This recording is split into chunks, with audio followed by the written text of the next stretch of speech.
Baik, Assalamualaikum dan selamat sejahtera anak-anak murid cikgu. Baik, so sebelum ni dalam Google Meet kita dah, cikgu dah terang masih lagi dalam 1.1 iaitu kestabilan dan kemakmuran. Yang mana sebelum ini cikgu dah terang tentang kestabilan yang merangkumi apa? Sistem pemerintahan, yang merangkumi perundangan, yang merangkumi tentang hubungan luar. Itu kita kategorikan di bawah kestabilan. So hari ni kita nak masuk kemakmuran. Apakah kemakmuran yang ada di negara kita ni, di tanah Melayu ni yang menyebabkan kuasa luar berlumba-lumba nak dapatkan negara kita. So kemakmuran kemakmuran merujuk kepada kekayaan hasil bumi dan segala sumber alam. Hasil galian, kesuburan tanah, sumber makanan, sumber laut, serta termasuk flora dan fauna yang terdapat di negara kita. Misalnya, kemunculan pelabuhan-pelabuhan perdagangan strategik membolehkan sumber-sumber hasil bumi dan juga sumber alam kita diperdagangkan ke seluruh dunia. Macam mana kamu belajar sebelum ini di tingkatan 2, kita ada pelabuhan-pelabuhan yang strategik. Contohnya seperti Pelabuhan Melaka. Pelabuhan Melaka, pelabuhan apa lagi kita ada pelabuhan Kelang pelabuhan Singapura yang pada masa itu telah pun pelabuhan Pulau Pinang yang telah pun menjadi pelabuhan interport. Pelabuhan interport maksudnya pelabuhan antarabangsa. Maksudnya pedagang-pedagang akan datang berdagang di situ, mereka boleh jual barang dagangan mereka dan dalam masa yang sama dekat pelabuhan tersebut merupakan pusat pengumpulan barang-barang daripada tempat-tempat lain. Contohnya seperti di Pelabuhan Pulau Pinang ada barang-barang yang dibawa oleh pedagang India. Ada barang-barang yang dibawa oleh pedagang-pedagang Arab. Jadi pedagang-pedagang yang jauh tu contohnya dia nak dapatkan tembikar daripada China, dia tak payah susah pergi ke negara China. Dia boleh dapatkan daripada pelabuhan di negara kita pada ketika itu. Okey. Jadi disebabkan kemunculan pelabuhan inilah kita punya hasil bumi ini semakin dikenali orang. Sehingga kan kalau kita tengok mengikut bacaan sejarah, mengikut kajian-kajian sejarah, pedagang-pedagang India misalnya dia panggil tanah Melayu ini sebagai Suvarna Bumi, bumi emas. Dia pun tak kenal dengan tanah Melayu tapi dia pun letakkan satu panggilan khusus untuk tanah Melayu. Kita masuk ke kemakmuran. Kemakmuran kita yang pertama hasil daripada hasil bumi dan juga hasil alam. Baik, kita tengok yang pertama, dia kata hasil galian. So hasil bumi kita terbahagi pada hasil galian, hasil hutan dan hasil laut. Kita tengok dulu apa yang dimaksudkan dengan galian. Hasil galian maksudnya yang sumber-sumber yang terdapat daripada bumi, daripada perut bumi. Contohnya kita kaya dengan biji timah, kita kaya dengan emas dan kita kaya dengan perak. Dan hasil-hasil galian ini dilombong secara dulu-dulunya secara tradisional iaitu secara mendulang dan melampan di kawasan-kawasan sungai. Maksudnya sebelum kedatangan barat, walaupun kita guna kaedah tradisional mendulang dan melampan, tapi kita mampu untuk menjadi pengeksport terbesar dunia. Antara negeri yang merupakan pengeksport terbesar dunia biji timah adalah negeri Perak. Okey. Baik, hasil bumi yang kedua adalah hasil hutan. Apa yang dikatakan hasil hutan? Hasil hutan kita yang utama antaranya seperti rempah ratus, damar dan juga rotan. Dan hasil alam ini terbahagi kepada hasil rimba dan juga hasil hutan. Baik, kita tengok hasil rimba. Hasil rimba utama ialah kayu kayan, kapur barus, rotan, damar, getah, jelutong serta kayu gaharu. Dan hasil hutan ini telah dijual kepada pedagang-pedagang Cina, Jepun, Siam dan India. Sampai ke hasil hutan kita pun maksudnya masyarakat dulu-dulu ni dia kreatif dia boleh gunakan hasil hutan tersebut untuk diperdagangkan, untuk menghasilkan duit, untuk menghasilkan sumber-sumber ekonomi.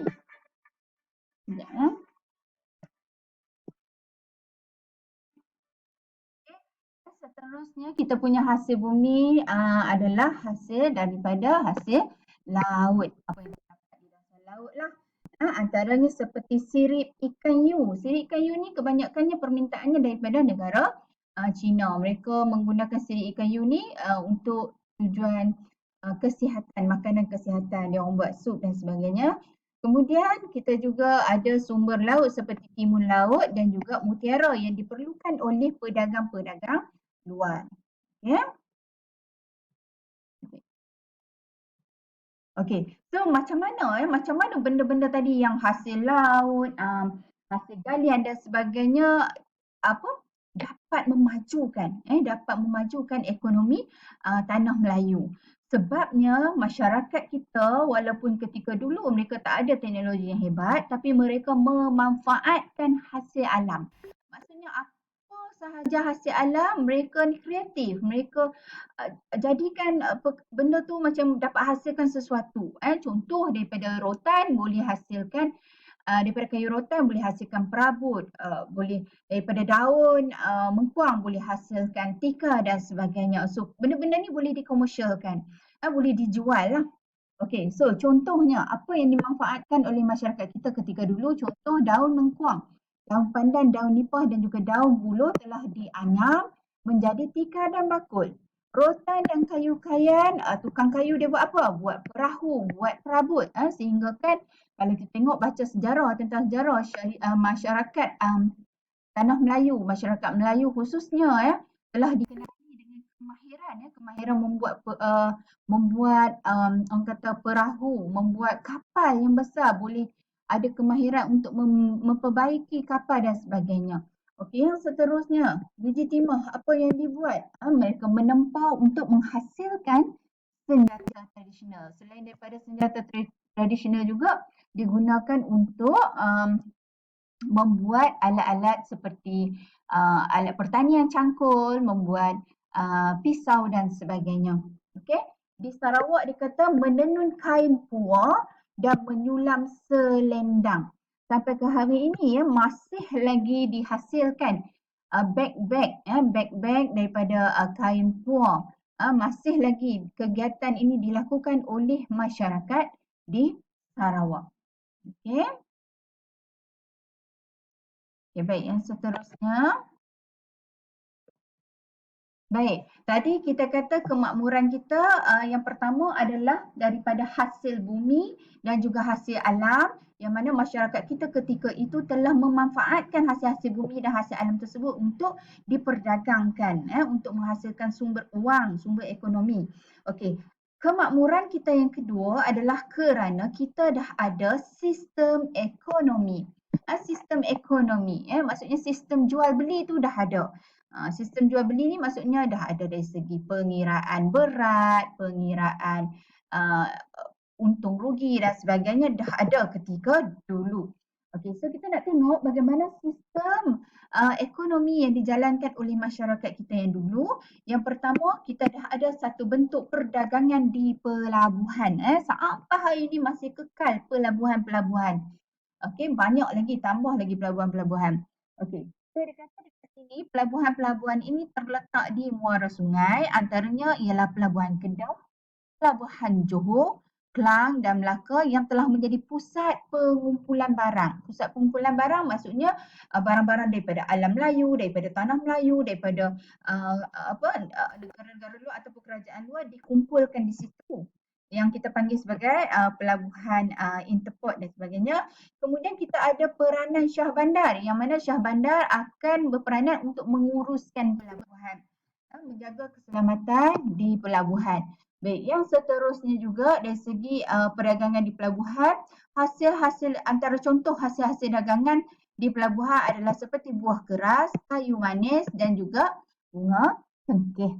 Okey, itu sistem ekonomi kita. Kita dah ada satu bentuk sistem perdagangan di pelabuhan. Yang kedua, dari segi sistem ekonomi kita juga, kita dah ada satu sistem timbang, sukat dan ukur. Cuma macam dulu-dulu tak ada lah alat macam ni kita ada electronic scale kan, nak timbang semua guna elektronik kan. Dulu-dulunya dah ada satu sistem sukat yang mereka gunakan istilah mereka sendiri. Istilah mereka sendiri. Baik, kita tengok contoh di sini, kamu boleh rujuk buku teks awal. Okey, so sistem timbang sukat dan ukur. Kita tengok dulu masyarakat Melayu, dia menggunakan istilah-istilah seperti kepul, leng, kal, cupak dan gantang. Misalnya satu leng bersamaan dua pukul. Satu kal bersamaan dua leng, satu cupak bersamaan empat kal, satu gantang bersamaan empat cupak. Mungkin ada perkataan seperti gantang, kamu masih lagi dengar kan? Zaman saya kecil masih lagi ada menggunakan kaedah cupak, nak beli beras, satu cupak, dua cupak. Okey. Kemudian orang Melayu ni mengambil juga sistem timbangan daripada pedagang-pedagang Cina. Sistem timbang daripada pedagang-pedagang Cina yang mana contohnya perkataan yang digunakan adalah seperti satu kati, tahil dan juga pikul yang telah digabungkan dengan sukatan pikul orang Melayu. Contohnya 16 tahil bersamaan satu kati. 100 kati bersamaan satu pikul. Ni pun masih kecil masih lagi di aplikasi ataupun diguna pakai sistem timbangan ni. Okey? Manakala bagi timbangan emas pula, bagi timbangan emas dan juga perak, orang Melayu mengambil timbangan pedagang-pedagang daripada India. Misalnya 12 saga bersamaan satu mayam. Okey. 16 mayam bersamaan satu bungkal dan 12 bungkal bersamaan satu kati. Okey. Dan ada juga sistem timbangan yang kita ambil daripada pengaruh British. Pada masa dulu walaupun sebelum kita kata penjajahan British dekat negara kita ini, kita dah berdagang dengan mereka dan so adalah pengaruh-pengaruh yang kita ambil istilah-istilah daripada British, cara timbangan daripada British seperti ounce, pound, tan dan juga gallon. Okey. So ini adalah kemakmuran kita yang kedua iaitu sistem ekonomi. Yang pertama tadi kemakmuran kita ialah hasil bumi dan hasil alam. Okey. Baik. Tengok next. Masih lagi di bawah sistem ekonomi, Okey, walaupun sebelum kedatangan barat kita dah ada sistem mata wang. Sistem mata wang. Sampai sekarang lah kita pakai mata wang tu kan. Maksudnya katanya sebelum kedatangan barat tu kita dah ada mata wang kita sendiri. Cuma pada ketika dulu walaupun kita ni duduk di bawah tanah Melayu, tapi masa tu asing-asing ya, kita belum ada penggabungan negeri-negeri menjadi macam sekarang Malaysia tu kan. Macam contoh Kedah dia ada duit dia sendiri, Terengganu dia ada duit dia sendiri sebab raja masing-masing. Cara raja masing-masing, sistem ekonomi pun banyak sendiri-sendiri. Okey.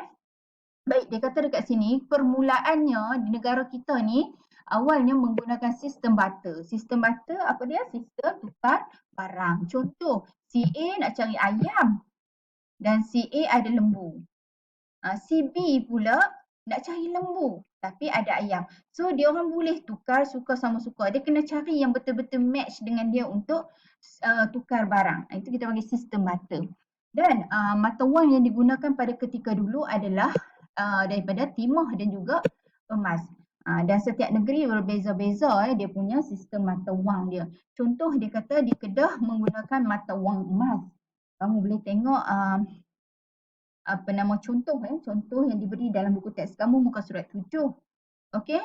Kemudian di Kelantan menggunakan duit kijang. Duit kijang diperbuat juga daripada emas lah. Dekat dia ada lambang kijang tu. Lambang kijang sebab tu dipanggil duit kijang. Di Terengganu dia panggil pitih Terengganu. Dekat Kedah tak silap saya dia ada satu bentuk mata wang ayam jantan ke macam mana. Okey. Baik, itu sistem ekonomi yang seterusnya mata wang. Dan sistem ekonomi yang seterusnya yang terdapat di tanah Melayu ketika itu ialah sistem percukaian. Dah ada sistem teks ni sistem cukai dan sampai sekarang kita kekalkan sebab percukaian ini perlu untuk memajukan sesebuah negara. Percukaian ini perlu untuk memajukan sesebuah kerajaan. Sebagai pendapatan bila kita dapat pendapatan daripada cukai, contoh kerajaan kita dapat pendapatan daripada cukai, pendapatan tersebut digunakan untuk membangunkan semula negara. Dia bangunkan infrastruktur untuk kegunaan rakyat, contohnya seperti sekolah, kemudahan-kemudahan awam yang lain. Itu kegunaan cukai. Sebab tu sistem cukai ni daripada dulu sampai sekarang dikekalkan lagi. Baik. So kita tengok pada masa dulu sistem cukai telah dikenakan ke atas hasil-hasil pelombongan. Nak melombong hasil-hasil biji timah semua dikenakan cukai. Hasil pertanian dikenakan cukai. Hasil hutan dikenakan cukai dan hasil perdagangan juga dikenakan cukai sampai sekarang masih dikekal.